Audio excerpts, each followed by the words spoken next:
Hi అండి. Today ఇల్లు ఇల్లాలు పిల్లలు ఎపిసోడ్ ఏం జరిగిందో చూద్దామా.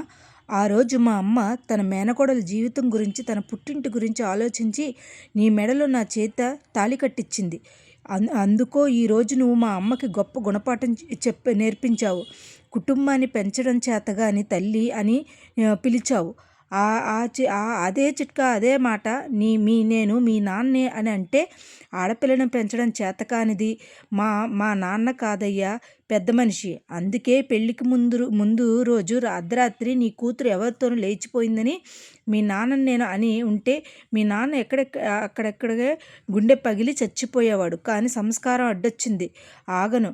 Hello hello mic testing 1 2 3 mic testing. ఈ సాయంత్రం కాలం వేళ ప్రేక్షకులకు పుష్పకారు లాంటి ఆనందాన్ని, ఉంపు సొంపు లాంటి ఆహ్లాదకరాన్ని కోసం నిమ్మకాయ చుక్క లాంటి కంటతడిని భావోద్రేకాలతో గుండెను స్పాన్ చేసే, కలహాలు కలిగించే ముద్దపప్పు ఆవకాయ లాంటి గొప్ప ధారావాహికను అందిస్తున్నా. ఈ ధారావాహికలో రచన భాగ్యం, అమ్మ ఇడ్లీ, నాన్న దర్శకత్వం, దర్శక దిగ్గజమైన నేను గ్రేట్ శ్రీవల్లి. నటీనటులు రోజు మీరు చూస్తున్న వాళ్ళే. మీకు నచ్చిన వాళ్ళు, మీరే మెచ్చిన వాళ్ళు. వడియాలు పెట్టి రోజే వడియాలు గల్లా అని పడగళ్ళు పడినట్టు ఈ ఇంట్లో వాతావరణం తగ్గట్టుగా చూసి నేను వానలో తడిచిన బట్టలు ఈ గుండెల్లో. ఇక బస్సు ప్రయాణం లాంటి అక్కాచెల్లెల అనురాగం కనువిప్పులుగా ఉంటుంది. ఇక నదిలో వడలుగా ఉన్నట్టు మొగుడు పెళ్ళాల గొడవలు ఏంటో చూద్దాం. భార్యాభర్తల మాట ఎడబాటు. ఈ అక్కాచెల్లెలు ఈ జన్మలో కలవరనుకున్నాను.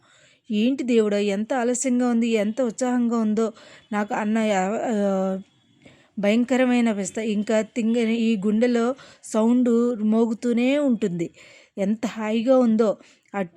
అట్లా పోయి మా ఇంట్లో నర్మద నన్ను మందలించినట్టుగా వాయించేసి గ్యాప్ లేకుండా కచేరీ చేసేసేవారు స్వామి.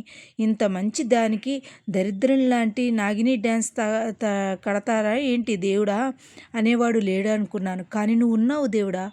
అరవేర భక్తరాణి అని మొన్న విన్నాను కదా. ప్రేమ నర్మదల చెత్త ఉడ్చేలా చేస్తా స్వామి. వాళ్ళు కారాలు, కాకరకాయలు, కూరగాయలు ఇలా కాకపోతే నా జోలికి రాకుండా చూడు స్వామి. స్కూల్కి వెళ్ళి ఆ పిల్ల రాక్షసుల మధ్య అల్లాడిపోతున్నాను స్వామి. నా పరిస్థితి తప్పించి దేవుడా, ఓ మంచి దేవుడా. ఈరోజు నేను పిచ్చ హ్యాపీగా ఉన్నాను.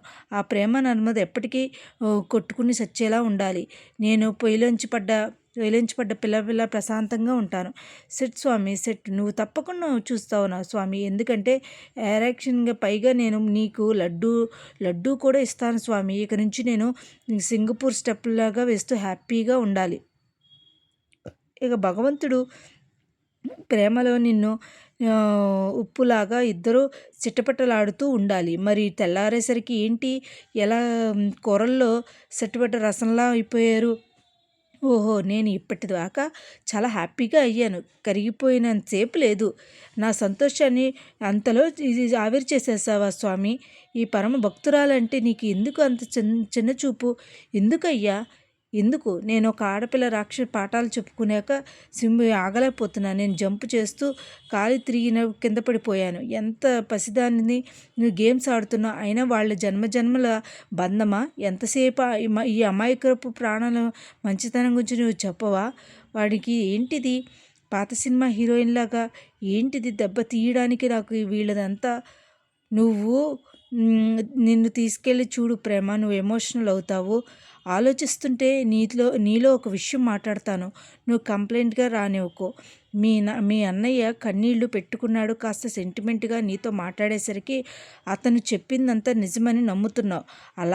అలా కాదక్క. మా అన్నయ్య చెప్పిన దాంట్లో నాకు నిజాయితీ కనిపించింది. అందుకే అంత బలంగా నమ్ముతున్నాను. కానీ ఆ నిజాయితీ అంత నటనని మీ అన్నయ్య తప్పని నేను అంటాను.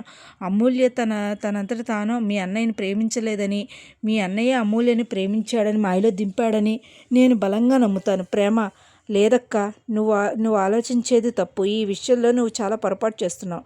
మా అన్నయ్య అమూల్య ప్రేమలో ట్రాప్ చేయలేదు.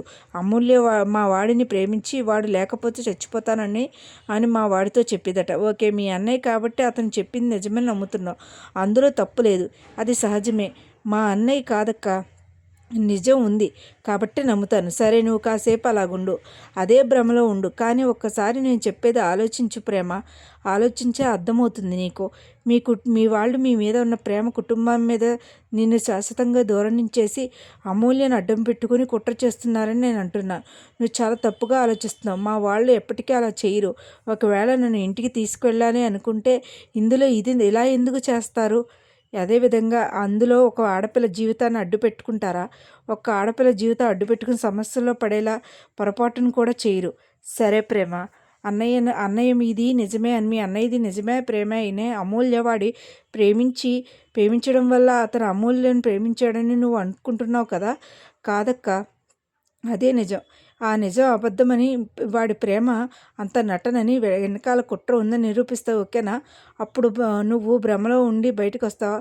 మీ వాడు చెప్పిందంతా అబద్ధమే అని తెలుస్తావా? అక్కర్లేదక్క, నువ్వు ప్రూవ్ చేయాల్సిన అవసరం లేదు. నేను నిజాన్ని నమ్ముతున్నాను కాబట్టి నీ నమ్మకాన్ని పొరపాటు చేస్తున్నాను అంటున్నావు.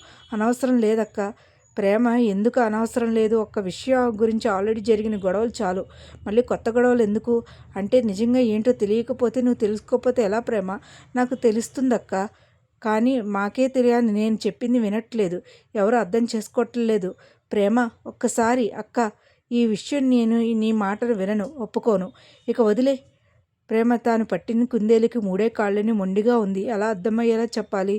కాలిపోతుంది. ఏంటిది? టెన్షన్గా ఉంది. ముగ్గురు సలార్ల నువ్వు భలే ఉన్నారు, కొట్టుకుంటున్నారు, హాయిగా ఉంది. ఇవన్నీ నాకు చాలా చాలా హ్యాపీగా ఉంది. అరే కూర్చో బాబాయ్, ఏంటి అందరూ పిలిచావు? అరే బుజ్జమ్మ, అందరినీ పిలు. పెద్దోడా, చిన్నోడా, నడిపోడా, అందరూ రండి, మీ నాన్న పిలుస్తున్నారు. ఏంటి ముగ్గురిని పిలిచారు? ముగ్గురు చెల్లెళ్ళు గురించి పట్టించుకోవడం లేదు. మీరు ముగ్గురున్నారు, ఒక చెల్లి గురించి పట్టించుకోవడారు. ఏంటి ఇది? అది ఏమనుకుంటున్నారా మీరు? అసలు చెల్లెలు కాలేజీకి వెళ్తుందా? అది ఏం చేస్తుందో, ఎవరితో మాట్లాడుతుందో, దానికి ఎవరైనా ఏడిపిస్తున్నారా? దాని వెనకాల ఎవరైనా పడుతున్నారా? మీలో ఒకరంటే ఒక్కరైనా పట్టించుకున్నారా? అందగా ఒక చెల్లెలు, అందరికీ ఒక్కతే చెల్లెలు. అది ఎంతవరకు గొడవలు దారితీస్తుందో మీకు తెలుస్తుందా? ఇంటి పరువు మీద పడేంత వరకు వచ్చింది. మనం నలుగురు పాలవుతున్నాం, నలుగురిలో నవ్వులు పాలవుతున్నాం. మన జీవితాన్ని ఏం జరుగుతుందో ఎవరికీ తెలియదు. మీలో కనీసం ఒక్కరికైనా మీ చెల్లి విషయంలో జాగ్రత్త ఉంటే ఇంత అవమానం జరిగేదా? మరి ఇట్లా ఆడపిల్లల గురించి నలుగురితో ఏం మాట్లాడతావు? ఒకవేళ తన జీవితం ఏదైనా ప్రమాదం జరుగుంటే ఎట్లా పరిస్థితి? అందుకే మేము ఇంత దూరం వచ్చింది. కాబట్టి మన జీవిత భవిష్యత్తును మన సమస్యలో పడేగా ఆలోచించకూడదు. నేను మీ అమ్మ ఒక నిర్ణయం తీసుకున్నాం. అమూల్యకి పెళ్లి చేయాలని నిర్ణయించుకున్నాం. చూస్తున్నారు కదా, ఇదేనండి టుడే ఎపిసోడ్. ఇంకా అసలు ముందు ఎపిసోడ్లో ఏం జరుగుద్ది? అమూల్య ఎదురింటి వాళ్ళ అబ్బాయితో పెళ్లి జరుగుతుందా? మనం ముందు ఎపిసోడ్లో తెలుసుకుందాం. ఒకవేళ నా వీడియోస్ కనుక మీకు నచ్చినట్లయితే లైక్ చేసి, షేర్ చేసి, సబ్స్క్రైబ్ చేయండి. Thank you so much. Thank you.